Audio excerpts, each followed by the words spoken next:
So ngayong araw po may gagawin kaming kalokohan ngayon ng best friend ko na to.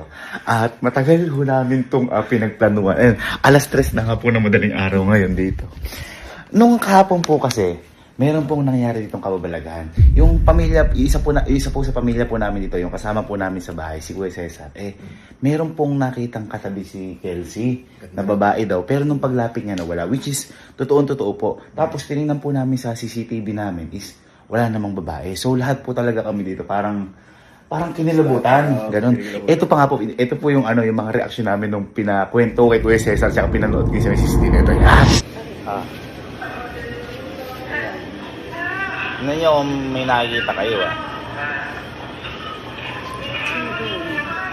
Kelsey. Ayan na, si Kuya Cesar yan.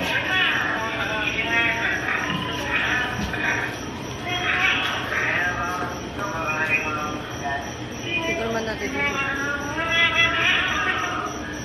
Sa madaling salita, papunta si Kuya Cesar na gano'n. Dito nag-ground sila. Kuya Cesar, pabida nga po. Yung kakain ka sir kanina dito. Galing man kami nag-ground doon kanina. Kasama po si Sir Kelsey, nakaupo na babae po kami dito. Ngayon po, nung pagtapos po namin dito.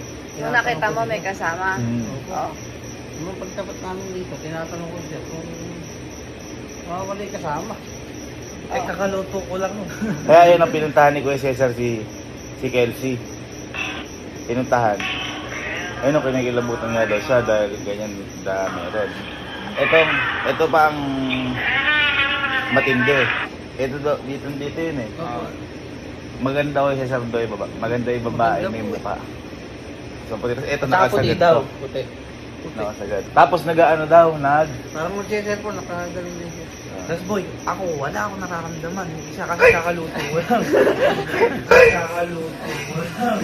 Kakaluto ko lang Dito talaga. yun, totoo boy. No joke kanina. Ginawa ko, tinignan ko na agad CCTV. Kasi kung wala yan, nakakatakot yan. Pero mas nakakatakot yan kung meron. Paano pa ako katabi ko? Kaya pala kasi hindi gumagalaw habang kumakain. Hindi, naghahanap kasi akong papanoorin. Ngayon, pumunta si Kuya Cesar. Sir, nasin yung kasama mo? May kagalas na. Sir, wala akong kasama. Wala akong kasama dito. Yan. Kahit ako pinikilabutan ako. Ngayon, ang nangyari, nakaisip kami ni Louie, what if kaya ako boy, takutin natin na mukha talagang may babae. Kaya ako kanina, nagpatulong ako sa best friend ko na magpabili na sa ukay-ukay ng yung pang white lady. At saka, yung wig. Ngayon boy, syempre, baka nakalimutan nila. Kanina ulit, inano ko yung subconscious mind nila. Ay, hindi ko alam kung ano yung sabihin. Sinet up yung utak nila, sabi. Boy. Kaya nga, may nag-aantay sa amin. Boy, nakakita na naman daw si Kuya Cesar. Boy, nakakita na naman daw si Kuya Cesar. Yan. Hindi. Takot. Ngayon, ang gagawin po namin, may sinet up po kaming camera sa likod. Ito po yan. Yan. Okay na. Okay na. Dito na yung pula. Ayan.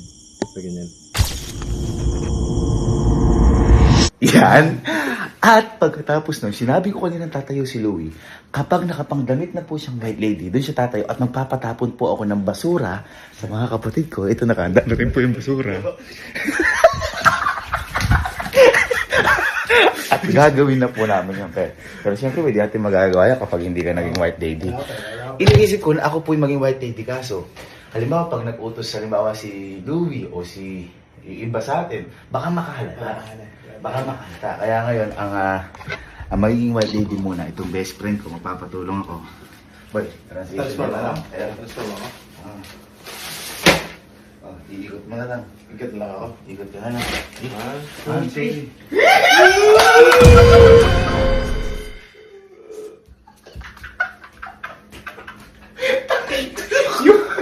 Yung white lady, kailangan mag-diet. 2 damit. Okay, parang sila natin. Basta papatapos yung basura. Tapos punta ka doon. Ang ina kasi yung multo ko siya, nag-selfie pa. Nagmi-mirror shot pa. Wait, tara.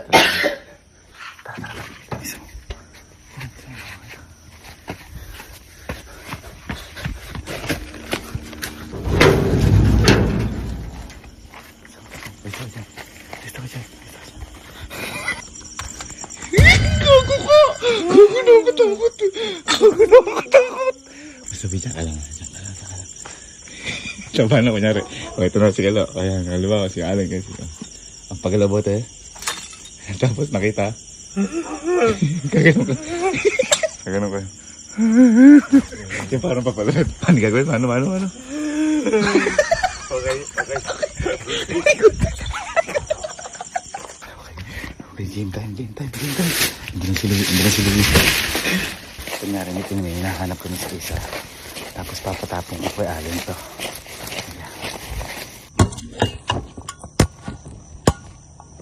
Basta ako Cesar. Kunyari, may hinahanap tayo. Tapos papatapong ko to kay Alan sa likod. Okay. Nakita mo yung ano ni Elma? Yung parang hikaw na kulay gold. Kanina pa namin nahanap ko kay Cesar. Yung parang hikaw na gold. Ito. Kasi, kaya sa dito lang, ito lang yung magamit ni Elma sa ano. Hindi kayo naglinis ni Angge. Baka sila Angge, naglinis sila ate. Hindi nga ako naglinis ng buong kwarto ko eh. Hindi ko isa, isa pinakababa pa. Boy, ito tapang mo ko sa ano. Tapang mo sa may pinakalikod. Huwag mo sa pinakaharap sa likod. Kasi anong tawag doon? May ibang ano yan. Ibang nasa kwarto. Yung sumasabog. Ang pinakalikod. Ay, magkatapat siya. Sir. Isang duwarog dito. Yan siya. Ganun lang ito siya.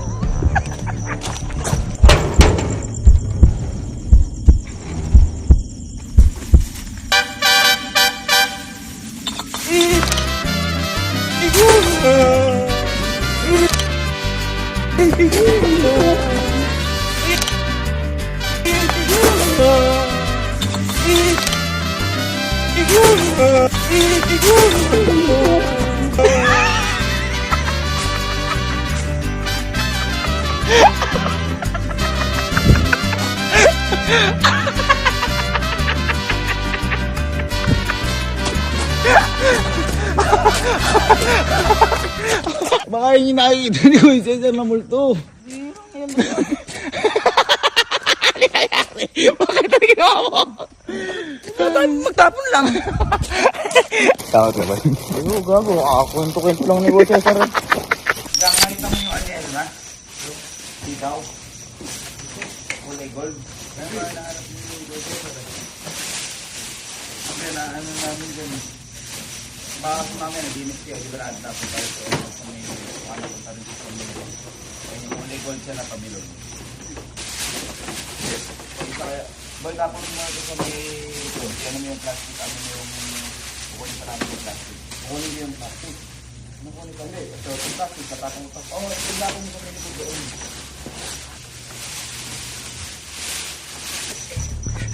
Takot siya.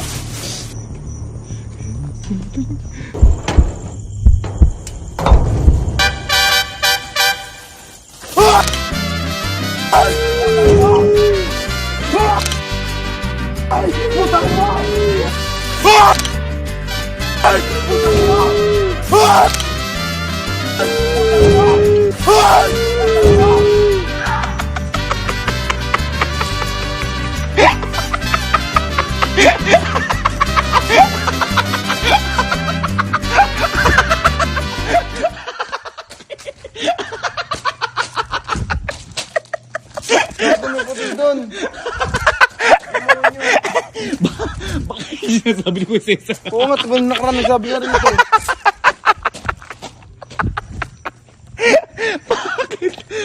Bakit? Mamatay ako. Ang ina. Yun ba naman yung pinakayaw na ayoko? Bakit? Likod na yun. Ha?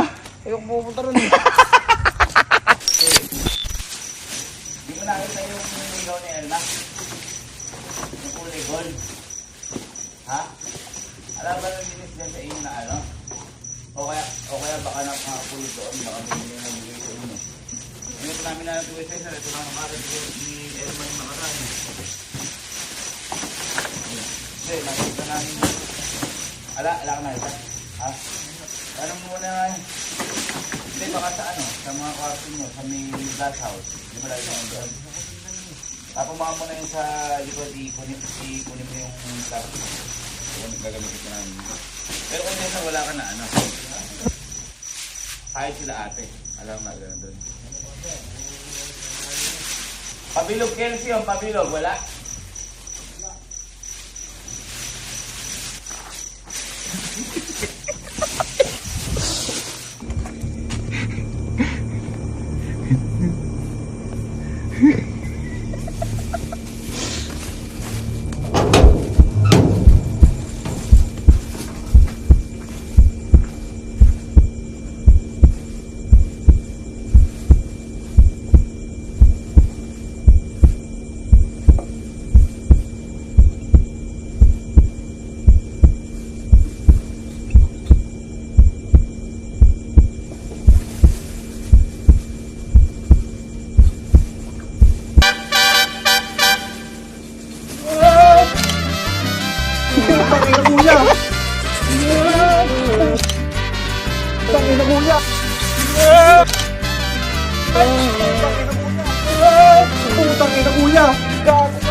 Alam mo, start yung motor.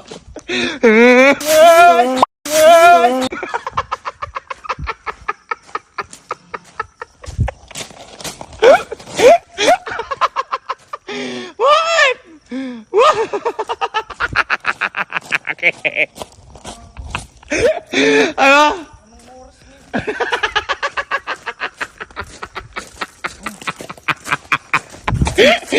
Baka yun yung multo niya sa likod, Cesar.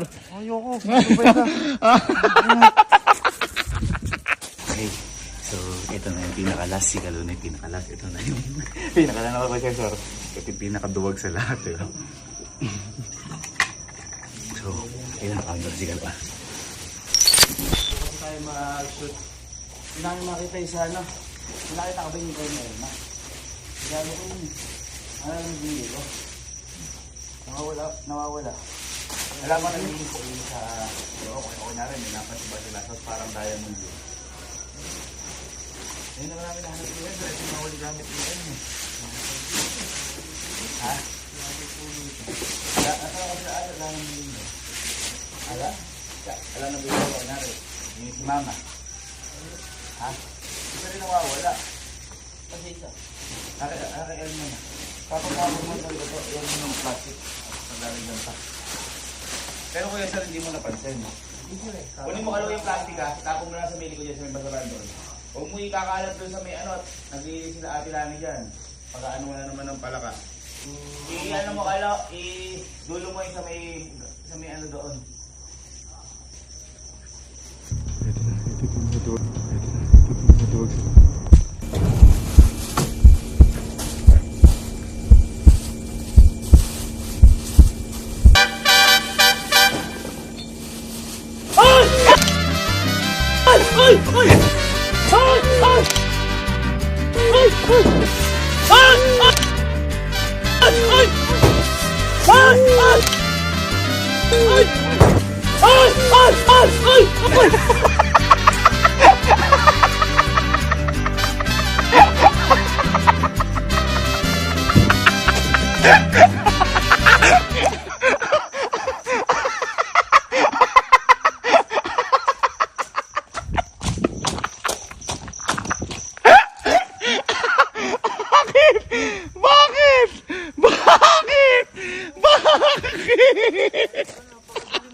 Sino ba yun?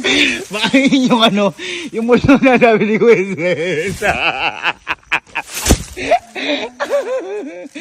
Nakita mo ikaw? Ay, nakita mo doon. Puti. Ito parang si Kahit na to, yung kakapakambal ni Kalon. Napakamatatakot hindi na to. Kumbaga para si Kojak to o si Kalon. Yung, hindi matatakotin, magugulatin.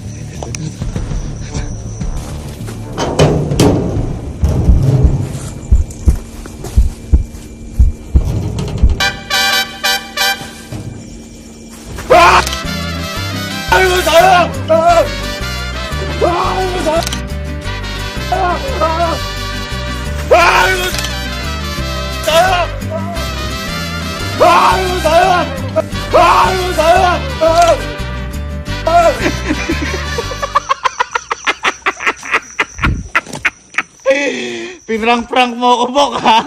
Pinrang-prank mo ko, ha? Ano? Ha? Ha?